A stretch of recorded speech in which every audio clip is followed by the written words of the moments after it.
돌아온 영들 리턴하지.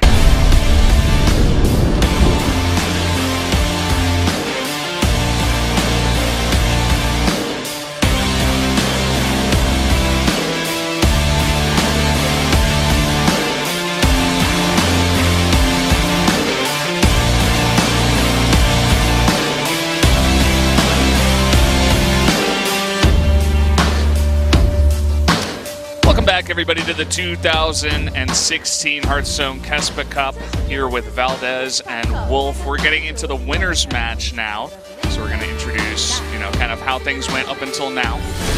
Yeah, and pretty expected for CheOnsu to advance, of course, being one of the representatives at BlizzCon for Korea, up against DDaHyoNi, the recently Cloud9 sponsored player. More of an upset that he is able to advance over KaiZero, I'd say, as KaiZero is the defending finalist for Hearthstone Masters, if I'm not mistaken. No, that's actually Season 5 he was, not in the finals last season. He was not at BlizzCon either, but, he got knocked down there in a pretty unfortunate fashion. Those matchups should be good. One of the upsets by pro gamers is that Flurry is not who gets up here instead of CheOnsu, but CheOnsu, of course, played very patiently and was the defending champion. So it was the one who went furthest at BlizzCon. So it's like he did further than Flurry did at that tournament, but at the same time, Flurry is considered by pro gamers in yesterday's group, especially in interviews, to be the one everyone's worried about. So as much as I botched that storyline, I hope it all makes sense in the end. It makes sense to me. And we are going to be seeing this matchup. Let's see the picks and bans here. CheOnsu gets his Rogue banned. DDaHyoNi not allowing people to play Rogue. And he doesn't first pick his Rogue this time, though. He does go for his Shaman, as does CheOnsu. So changing it up a bit. That's going to be Druid Warrior and Druid Rogue. I have to say, I like DDaHyoNi's list better. The simple fact that he has a Rogue. And that seems to be quite good right now. Yeah, and you know what? He self-bans his Mage, and the self-ban for CheOnsu is on Reno Lock, and if I'm not mistaken, Freeze Mage is really strong against Reno Lock, so maybe DDaHyoNi knew that CheOnsu was going to self-ban his Warlock, so he self-bans his Mage instead, and brings out his Rogue and Druid. Smart choice. The guy is really strategically on point in his choices so far. And I favor him myself just based on the fact that he has Rogue alone and how well Rogue has been doing in this tournament. Maybe CheOnsu can find a way to defeat it early. And we'll look to see that Shaman mirror very likely in the opening game. That's going to set the tide for the best of 5. As we know already, we've seen both Shaman decks. They are mirrored. That they are. Some of these decks have kind of been figured out, like the Rogue and the Shaman already. Jade Druid, there could be some, variations. Do you want to go for more of that late game style, or do you want to just go full on Jade, kind of Miracle style like we saw from DDaHyoNi?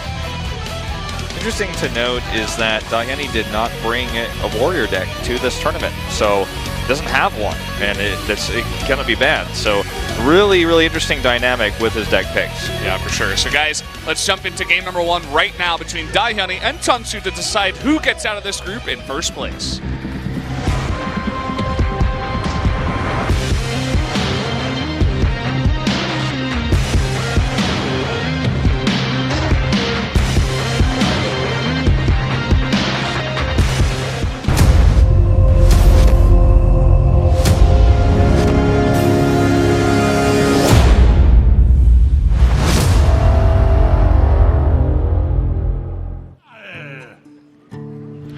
Rogue comes out first here for DDaHyoNi, and it will be CheOnsu's Shaman, or CheOnsu, sorry. There's a Heroes pro gamer called CheOnsu, so I get the names mixed up. Yeah. And they're nothing alike. CheOnsu is an incredibly aggressive player who would never ever wait for rope, whereas CheOnsu is waiting every time. This is the fastest mulligan we've seen from him in this group. Yeah, it was a pretty easy mulligan at that. He did have double Maelstrom, which is not something you want, and I forget what his other card was, but it was a 4 cost, so generally you want to mulligan those out for stuff. Mulligan those cars out for stuff like the Tunnel Trog or the Pirates. The whole crowd is like, ugh. Not again, Patches. Jesus. Ooh. That's Fire got some Elemental. nice late game power, especially against Shaman. That's a great draw. It's not going to be useful until the later stages, but when we get there, that is going to be so powerful. And this game should be going to the later stages. We don't see a crazy curve just yet out of CheOnsu, though he does pick up the Totem Golem here. I think the Totem Golem is a strong play. Alternatively, he Maelstroms and he gets a 3 attack Spirit Claw next turn with DDaHyoNi. He won't be able to do that anymore, but this is the stronger board. See coin into SI7. This will clear the Trog. Clear the other if it runs into to his SI7 with his weapon on the following turn. Flame Tongue comes in here. You may just want to. Healing Totem. Yeah. There it is. He had a 1 out of 4 chance, and this is really good because he's going to have to use both Patches and his weapon if he wants to clear that now. Instead of just one. Yeah, Could have played the small time Buccaneer. If he had the spell power there, it wouldn't have been as good because he did use the overcharge. He wouldn't have been able to use his claws. He would have just used DDaHyoNi if that's what he's wanting. And that makes that a really efficient trade for CheOnsu. Now play that small time Buccaneer on the Spirit Claws with DDaHyoNi if he was looking for pure damage. He could probably just play the Buccaneer, save the surprise of the Spirit Claws on the DDaHyoNi.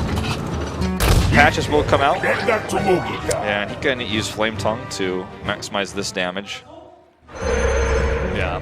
Against a rogue, you don't want to let them have too many turns where they can get their gadgets in up and running, or even just get, you know, Drakes on the board, stuff like that. So you want to put on as much damage as early as possible. The small time comes out now for DDaHyoNi. He's going to use his weapon to clear patches. 3 weapons. Wow, he's forced to use the conceal. That's not a good sign. He will be able to use the Fire Elemental next turn, but he doesn't want to. Yeah. He wants to be able to have more efficient clear. You can see DDaHyoNi's face. He's like, oh, I'm going to lose with Rogue. This can't happen.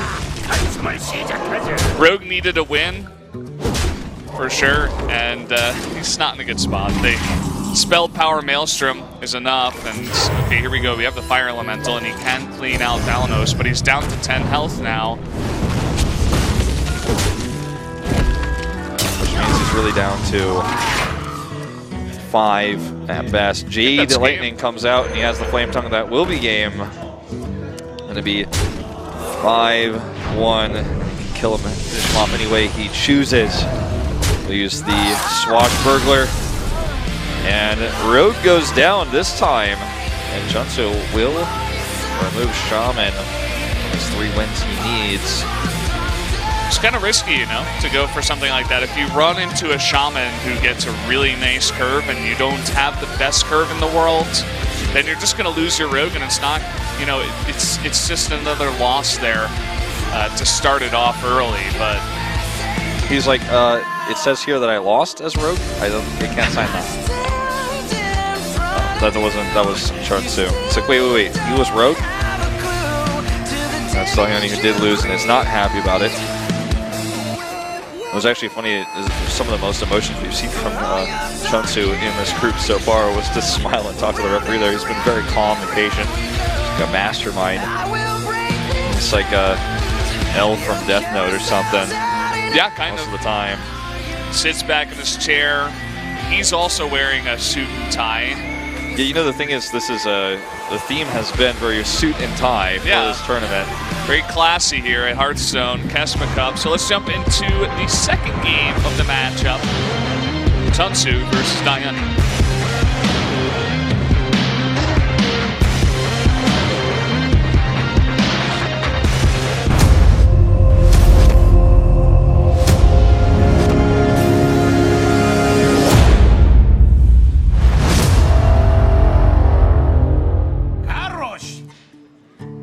the warrior for CheOnsu against the shaman of DDaHyoNi. So we're going to the warrior. Remember, DDaHyoNi has not brought warrior to this group. And it is going to be that aggro warrior we saw, super hyper aggressive with the upgrades earlier this evening. We'll keep the small time Buccaneer, toss back everything else, doesn't want to keep upgrades in his hand without weapons. Arcanite Reaper, be a dead card for a while. And here comes Murgleton. We'll go ahead and grab, you know, this is a bit of an awkward one. Yeah.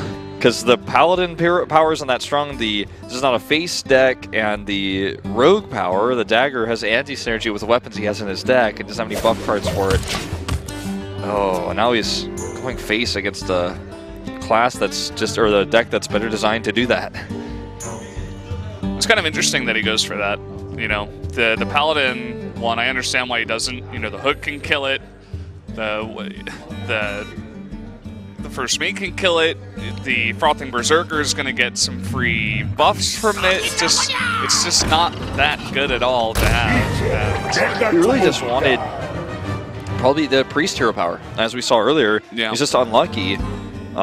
If he knew those were the 3 he was going to get, he probably would have just played the small-time Buccaneer instead.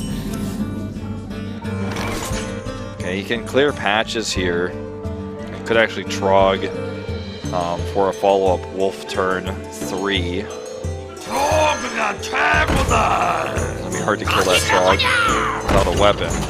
Patches comes out too, so he can trade patches. Leave patches alive, doesn't really matter which way he does it. Yeah, just wants to get rid of that small-time Buccaneer so that no Fiery War Axe into 3 attack to kill his small-time Buccaneer comes out, so. Yep, that's why he made that choice. I said it doesn't matter just in the sense that he doesn't have a weapon right now, but if he did, that's why he did that. See coin frothing here. Which will become a 4/4. And with Flame Tongue, this is easily cleared. Doomhammer, haven't seen that yet actually, so a variation here on DDaHyoNi's Shaman to run that. And he's going to, let's see if he actually trades in. He doesn't have to. You know, I feel like he shouldn't, because when you think about Warriors class cards, like, what are you really dealing with here that's going to kill the Wolves? Not much. Rhetorical question, Valdez. Just the Fiery War Axe. Yeah, but you can't attack twice with it, so Yeah. your cards are protected no matter what. This is an interesting one. For the current board state, the Fire Blast isn't going to be that good. I suppose it helps out if Finley gets a chance to trade with any of the 2 health minions. But the lesser heal could help with the trades with the Frothing Berserker, so he's going to go for that. Yeah, the heal is not going to be used for face in this case. It's going to be used for his minions. And Flame Tongue, because the Wolf is cleared here, not going to be as amazing as it was about to be. And it's awkward because Flame Tongue moves to the right. He doesn't have his Shaman hero power anymore, so he's not going to get that value. And Finley is not DDaHyoNi's friend right now. If he wants to clear with 1 minion, he'll want to use it with the Wolf. But that's not terrible because he can play the Flame Wreath the next turn, and we'll get the buff as well. Could also use the Tunnel Trog to keep the taunt up. And then play the Flame Wreath's Faceless on the left side. That's definitely a good point. I think that's what he's deciding. Yeah, those are really the only 2 choices. You don't want to play He's not going to hero power. Yeah. So It's not going to play it in the middle of the 1-2 doubles there. I think he's going to play to the left. Keep the taunt alive. The only trade-off is losing the 1 damage. Oh my god, he's going to do the one thing I thought he wouldn't do. Because he wants the buff synergy from the Trog and the taunt. He values those, and he remains with 2 buffed cards. yeah, I guess that's the reasoning behind it, even though the trade seemed really awkward and just, you know, not inefficient entirely, but the board state is better. Yeah, it cost him his 2 least valuable minions and allows him to have 2 buffed minions plus the taunt, which causes 4 more damage to face there. And ooh, gets the wolves. He may just want to drop those down again. He can hero power with that. And he doesn't have to trade with the Dread Corsair anymore. The only thing is that CheOnsu gets a pretty easy trade with that, because even if he runs in his Trog, which he might not, but... I mean, the alternatives are, if you play the Faceless, it's going to be a 9-7, but you can just ignore it. The Hammer will cause you to take a lot of damage, but it buffs your Trog, as you guys can see here. Yeah, and you can do 7 damage to face, which is putting CheOnsu in kind of a bad spot. Although he does have the heal this time, so that will definitely help. Yeah. And with the Hunter hero power, you want to put on as much pressure onto the face as possible. So. Well, I mean, this costs him 6 health, but he's 13 health ahead, so I'll put him up 7 until the 7 hits, and then we'll be right back 13 ahead again. There's only 2 taunts in this deck. If he runs 2 Dread Corsairs, he might not, but if he does run 2, this eliminates half the threat of taunt, and this Doom Hammer is so powerful. He may run Rockbiters as well if he runs Doomsayer. We don't know, but definitely something that he could be doing. DDaHyoNi seems to be a bit ahead of the curve in a lot of ways with what he's running in these decks. Okay. Buffed up 5-3. Trades in as he has to. This makes this a 4-4. And direct damage is needed for DDaHyoNi to finish the game. If he draws a Lava Burst, it's all over, as he can't heal with 0 mana left. He's just not ending turn here. He's trying to think about some future follow-ups. He can attack the Flame Tongue Totem, or he can go face. Going face isn't really that useful here. He's so far away from lead. Oh! There he does run Rockbiter. There you go. Well, that's all you need then. You don't need any Lava Burst. That's another win condition. And this turns out to be the perfect play for DDaHyoNi. Oh, the BM. Nice. Getting in that full 10 out of 10 BM to end the game. There you go. Tying us up 1-1. And we see one of our first major deviations in the Shaman with the Rockbiter and the Doom Hammer. So very well done here by DDaHyoNi. I wonder what he takes out of his deck. That's a good question. It's kind of interesting. Just taking out 3 cards, I suppose, if he runs 2 Rockbiters. I mean, the chance would have been extremely low for him to only run 1, for him to draw it there. That would have been incredibly lucky. But maybe he doesn't run Jade Lightning at all. Something to keep in mind. We'll never know. But we didn't really see that. And now we're never going to see this deck again.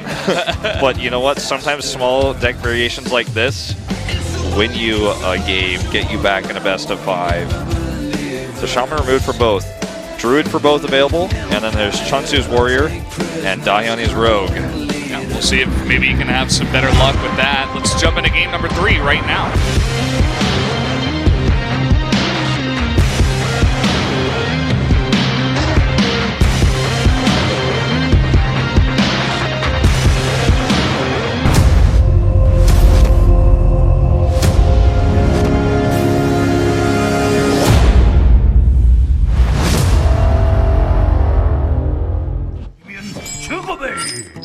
Alright, it will be Warrior again for CheOnsu versus Druid. A bad matchup for the Druid. And this could net CheOnsu the win he's looking for, especially with how aggressive this is. And of course, the second he sees the Warrior spawn, he's going to be looking for a very conservative turn 1 with the mulligan. Patches, though, for CheOnsu. And you can see that little smirk on his face. He's going to be dealing with that now multiple times in a row. Gets the South Sea Captain as his turn card. Happy Feast of Wintervale. That's what he said. You know why he said that? He said, well played. He said it because he knows. It was DDaHyoNi who said Happy Feast of Wintervale, right? No, it's CheOnsu. Okay, I was going to say he knows because the patches doesn't come out that it's in hand. That's another reason why you don't want patches in your hand, because your opponent knows it's in your hand when you play your first pirate. So it's extra information. He's got a good strong turn 3 follow-up with the South Sea captain. We do see the coin into Jade Blossom here. And he can innervate a Jade Behemoth next turn. Yeah, he doesn't have any reason to fear anything really at this turn. There's no better play. He's not going to Wrath mana inefficiently. Draw a card when he has this opportunity to get the Jade Behemoth. Buy time for his second Jade Behemoth. He's already got a 2/2 on the board. If he goes for the Berserker, he becomes a 6/4 with 2 trades. Keep the Rusty Hook, or could replace it the following turn, might go hit face with it. He's gonna go for this instead of the buff, which would keep a pirate on in the board. If he had the cultist, he probably would have done it the other way. But he doesn't. Oh man, Nourish, he can play that next turn after the Behemoth, but he's a little bit concerned about that Berserker. I think he was thinking for just a second, do I remove it now, just in case? But this turn is so strong that I think you just have to go for this. I think he can clear everything and keep everything but Patches alive. Like, he can keep the Berserker alive by running Patches in. When he runs the Berserker in as well, the Berserker gets buffed, then he can kill the 3/3 Jade with his South Sea Deckhand and the Rusty Hook. And he keeps a 8/4 or 8/1, I think. Try not to do math on stream, but I believe it becomes an 8/1 Berserker. Well, let's see how he wants to trade this here. Looks like he's going to run in the Berserker first. This becomes a 7/1, and then it becomes a 9/1 when he trades Patches if he decides to do it that way. It becomes an 8/1 because he's going to keep Patches alive. And he's going to trade Patches into the 3/3. Either way, it's going to become a 10/1 and then a 12/1. 12/1, yeah. But with Wrath in hand, that's like an auto, you have to use that. I mean, unless you want to take 12 damage, that is, which I don't know many players that would like to. So you can Nourish, get the 2 extra mana crystals, and then Wrath. I think that has to be the play. You know what? I think that's a fairly weak play just because he loses the card draw. But he can play the Behemoth and a Wrath next turn. There's arguments for both sides. He may have to use the Wrath. Like, he could end up losing this game for not having cards, which is what I'm most concerned about with what he just did. The 2 extra mana is going to be really nice right now, but then afterwards, it's not going to be as important. Well, he has to get rid of the Captain, and then he'll throw out the Jade Behemoth. It's going to summon a 4/4 Jade Golem, and he has Jade Blossom in hand. The empty crystal's not going to matter, but the Jade Golem is 5/5. Yeah. So, I mean, this is still an incredibly good position for DDaHyoNi. Leroy could clear this, but it would give him 2 whelps, and it would waste his turn. And it's the only way he can clear this, in fact. CheOnsu in some deep trouble here. This Warrior deck just not having a lot of success so far. And was able to win in the first series by having double Heroic Strike in hand. He can clear everything but the whelps. So he can clear this with Leroy. Then he can clear the 4/4 with his hook. And the Corsair. He can clear 1 whelp with whichever he leaves to do it with. Doesn't matter which order he does it. It's the same result. Actually, we don't want to use his hook to clear that. If he doesn't clear, that's... I thought he would at least kill one of the whelps, but decides to keep it up. Let's see if he gets a Jade. No. Well, he can just grab Swipe here. Pilfered Power is going to be useful. Power of the Wild is not terrible in this case, but because he has the whelps. The Swipe is just so strong right now. Power of the Take Wild. the Power of the Wild, though, because he gets the 5-5. Yeah, that's a pretty strong board. Can't really blame him for that. I mean, either way, it's insanely good, and CheOnsu has, you know, very little he can do now.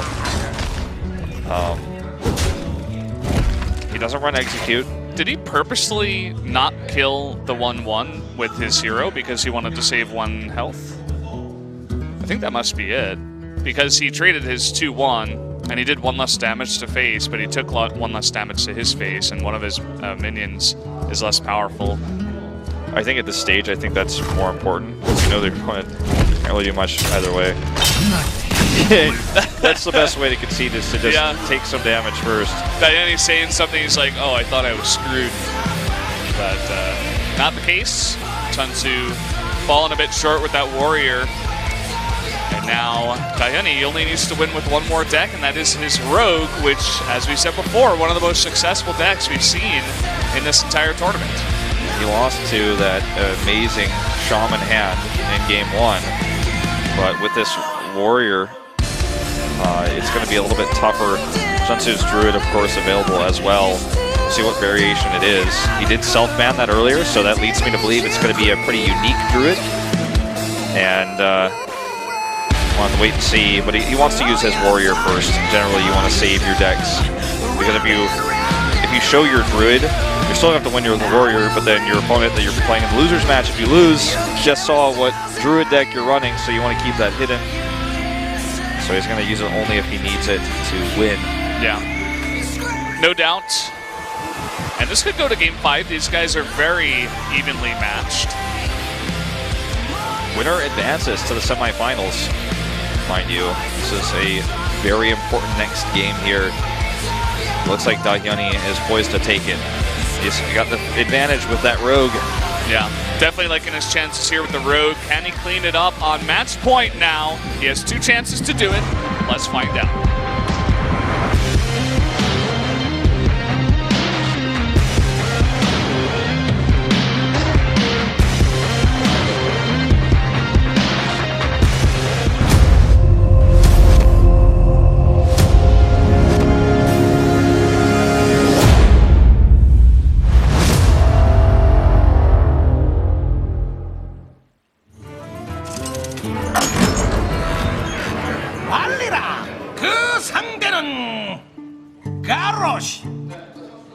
Here we go. It's going to be Rogue versus the Warrior again, as mentioned. There's no reason to really show your Druid here.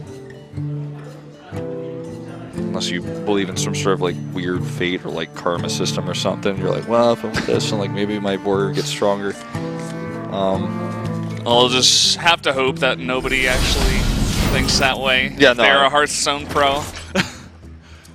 I have seen a lot of Hearthstone pros pray, but I don't think they're praying the same way I've just described. Yeah. DDaHyoNi unhappy with this first hand with the Leroy. Would rather draw into it. Leroy Conceal, 2 cards that are going to be very worthless for a long time in his starting hand. And up against a aggro warrior, you want other stuff. Backstab, Fan of Knives even. SI7 Agent is a fantastic tempo card. Great to clear with Backstab, or just in general if you can combat. He could coin out the Bloodsail Raider. He won't be able to get value from the Cultist yet. I guess this is the better order of things. Cost him 1 durability earlier. He could play the Raider, then the Cultist. He's still going to end up getting the +1/+1 if the Raider lives. Grime Street Smuggler. Give a random minion in your hand +1/+1. I suppose it could buff Leroy. It's actually pretty good in this case. It's not going to be a useful clear. It's a 3-drop too. You could play it on the next turn. Yeah. That means Leroy's going to just be a little bit more of a surprise. And CheOnsu might not be able to think of that. Yeah. We saw DDaHyoNi after he drew that, he actually hovered over it. I wonder if he doesn't even know what card it is, because obviously not a very popular card. Really only used in taunt variations of Warrior, as far as I've seen on the ladder. I run it in one of my decks too that's like that I was using as a counter to what we're seeing CheOnsu play right now, in fact, in its exactness. With this, trade here with the backstab and patches. Unfortunately, he will not be able to get the cultist buff he was hoping for, and that is really painful. He has another fiery, so he could go for it next turn. If he wants to do that, he'll have to use N'Zoth's first mate first, and then play that so he doesn't accidentally get rid of his second fiery War Axe. But it's just such an awkward turn because N'Zoth's first mate isn't going to live through it anyways. It's not going to survive, and he has no way of clearing this 4 health. What did you say it was called? Grime Street Smuggler. Yeah, the non-meta card, but used in this case. And it's an awkward turn. And DDaHyoNi is sitting there going, well, I've got a terrible hand, but it looks like you're having some trouble here. Yeah, it looks like you've got an even worse one. It's not worse, it's just, it's an awkward turn, you know? It's a terrible turn. It was like 1 mana off Mortal Strike, which would have done it. I think you just have to bite the bullet. You got to play this card without getting the buff. Yep. It's, you know, kind of sucks, but what else are you going to do? It's a really unfortunate turn. Oh, but look at this turn. This could turn things around. DDaHyoNi's like, okay, now I know I just got to survive. He really wanted some sort of removal, though. He would have loved to have an Eviscerate here. And if he had the Eviscerate, would have been a easy peasy clear with a little bit of extra damage. Yeah. He just needs to survive a bit longer. Pretty much. I wonder if using the Cold Blood here to get rid of the Pirate is a good idea. You leave your Grime Street Smuggler at 1 health. Kind of makes it awkward with the Fiery War Axe. That's the thing about these 2 last turns.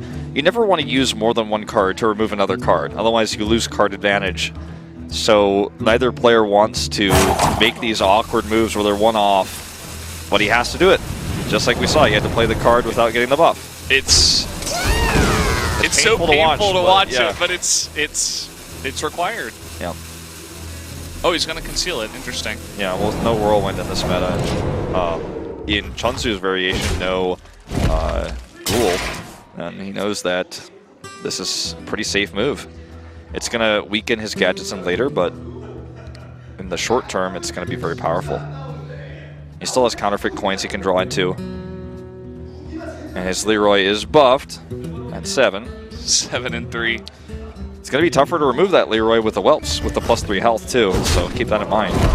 That's true. And if you want to clear it with something like a Fiery War Axe, then you're going to be taking 7 damage instead of 6. Yeah, so 14 total, most likely. Unless he's got the Dread Corsair to block or something. I wonder if he's going to play that next turn. You know what? He has a dagger. He very well may. He absolutely will. If only had a prep. He's like, oh, so could have like cleared the Whelps too. This is a solid play. I actually really like this. It's not the one I would have thought of immediately, but there's a Whelp with a dagger. And he's in an insane position right now. Look at CheOnsu's face. You put on a lot of damage. You may force CheOnsu to use the Mortal Strike here. And you could just trade the Whelp into the 4-1, of course. But do you really want to eat 7 damage here? Well, that's the question. I mean, at least the Leroy is gone. And another question is, how many conceals does DDaHyoNi run? Because if he conceals a Van Cleef and you're down to 10 health, then you're in a much worse position than if you use Mortal Strike here to clear the Leroy. I like the Mortal Strike play. It really hurts. But you know the funny thing about this deck that CheOnsu is running is it's so aggro. It's the most hyper-aggro version of this deck we've really seen in this tournament. And yet he always finds himself trying to survive. Because his deck is so hyper-aggro, it can't trade. And he always loses board consistently. And that's... Which begs the question, maybe he should be going face more. But, I mean, he's the pro gamer here. I feel like in the situations where we look back at where he could have gone face, he would have lost too much momentum. Oh, no. Does he do it now, though? I don't think he so, can. Yeah. He's got a large amount of health pool, and ooh. He may even just play the Tomb Pillager. I like that because it buys him some health. You see his face, he's really frustrated with the conundrum, but he will get another coin if it's traded into. It's true. That's actually true. But then again, if you coin out the Tomb Pillager, it's you can trade it, you know, it's going to die to both of the things, you know, the Fiery War Axe and the Small-Time Buccaneer. I guess you force him to trade it out instead of just giving him not freeboard, because if you didn't do this, you would be getting a dagger and then clearing the 3-1 instead, but... That's 3 more damage you take. There's a lot of damage in hand with Leroy and the Arcanite Reaper. Man, he's just finally going to go face. It's time. It's finally happening. time. It's happening. And I'm kind of worried, though, because if DDaHyoNi doesn't draw a spell here, he's really in a bad position. Because let's say he draws a Drake. He's only got 2 more mana to, you know, perhaps dagger up. Okay, he gets prep. Okay, that's insane. That's so important. Okay, he wants to play that before he'll only trade to get the coin. Well, if he can, that is to say. Yeah, he can with... no, he can't. He can with a dagger, but he doesn't have a dagger. Yeah. He needs to draw another counterfeit coin. Oh my god. And now he can trade. The 1 draw. And you know what? Get 2 cards here. You know what? I feel like he definitely... Oh my god. He should have actually knifed first and then traded his 2-man to get another coin, I'd say. Because if he knifed first, he could have gotten another coin and then continued it. But with this second one, he just doesn't need it, simply put. There is, in hand right now, 10 damage. He can either 10 damage with Leroy. It's 11 damage with the hook. I don't think he can trade here. I mean, he's got 19 health. There's 9 on board. Already Leroy was used.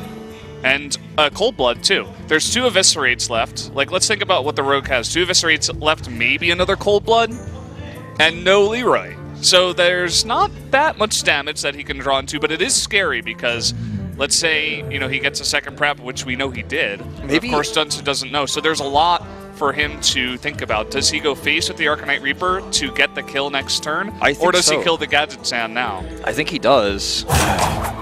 Save the Heroic Strike. And the Leroy. Surprise damage. He's done the calculations, and it seems like going face is the way. And immediately you see the grimace on DDaHyoNi's face. He needs to get some sick draws here. Eviscerate comes off the top. Okay. Okay, he's got a chance. Let's see that prep fly. He can't use both. He can't use both. That's too greedy. He won't have enough mana if he doesn't grab a coin. He's already used 1 preparation. And I don't think he'll have enough damage 9, either. he needs 12 more damage. Well, he's got 4 in hand. Yeah, so he needs 8 more damage beyond what he has now. Let's see it fly. Okay, here comes the Eviscerate. Oh, Swashbuckler, Burglar. Maybe he can get a spell. He could get Heroic Strike. He has 12 health. And gets he gets a taunt with 7 health. What is going on? And Violet Teacher. He has a Violet Teacher, okay. Didn't know about that. Does the taunt save him? I think it does. It does. That is unbelievable. There are so many different class cards that he could have gotten from the Swashbuckler, and he gets a 7 health taunt. Public Defender. What GG. a beast. That's it. Can't even get another charge on his Arcanite, as if it mattered. That's it. GG, DDaHyoNi with the Rogue win here. Wins with the Public Defender. And there you have it, the dead Violet Teacher. If he hadn't drawn the Public Defender, he would have died. CheOnsu is so salty right now. You can see it on his face. He is unhappy. And the shrug from DDaHyoNi, he's like, yeah, that's just Hearthstone. We're both pro gamers of this game. We've both been in this situation before. Oh man, that's got to sting for CheOnsu. I wouldn't want to be in his shoes right now. The Public Defender. It turns out, you know, normally when you need to be defended, you want the best attorney. You want the one that you've been looking for. You want that perfect attorney that you're drawing for. But in this case, it just ends up being the Public Defender. No attack, but he is enough to save him there in the end. He's a really passionate guy. You know, he's really ahead of the curve, and he helped out so much. He had so much evidence in that briefcase. You'll never know. Like, he is so much against the prosecution of CheOnsu there. There's so many other cards. Like if you think about how many class cards there are, like if you're at home, you can go on Hearthstone literally and look through all the warrior class cards and see which ones would have saved him. There were probably like 3. You Would know, shield maybe, block been enough? I don't even think so. No, I don't think so, because he had 11. No, he had 10 in hand and 5 on his weapon, so 15 total.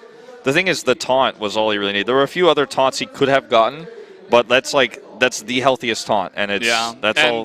Maybe the heroic strike gives him another draw into something, like a second eviscerate, and wins him the game too. But obviously, very low chance. So I think you're right. Like mainly only the taunts get him the win. So it's enough. We're gonna take a look at this winners match a little bit closer.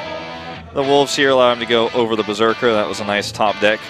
The Hearthstone highlight for you there, and then we're going into the Rockbiter weapon where he drew this, and this is the first time, of course, it reveals to the rest of the group that he has that teched into his deck. But with this win, it won't matter, as he can bring totally different decks tomorrow in the semis.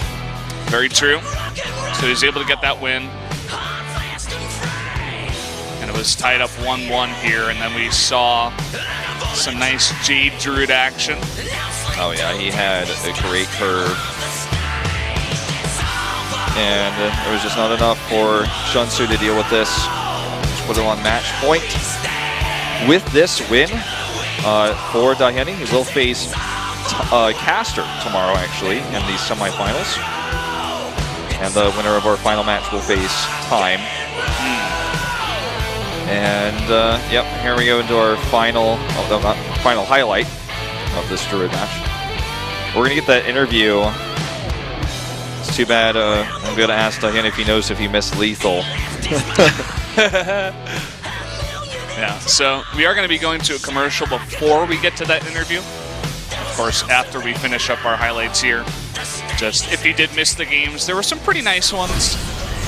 That warrior for CheOnsu not really doing the job that he had wished. You know, there were a lot of times, the only time that it won was when he was able to get the double heroic strike and just do 13 damage to face, but yeah, not working for him here against DDaHyoNi. No, he's not out yet, and in fact, that was the winner's match. So, however, he's about to find out his opponent for his second chance.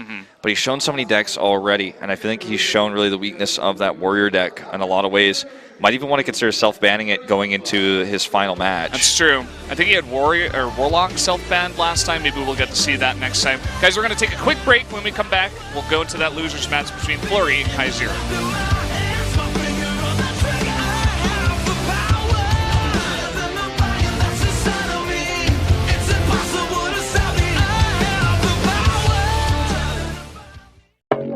Next.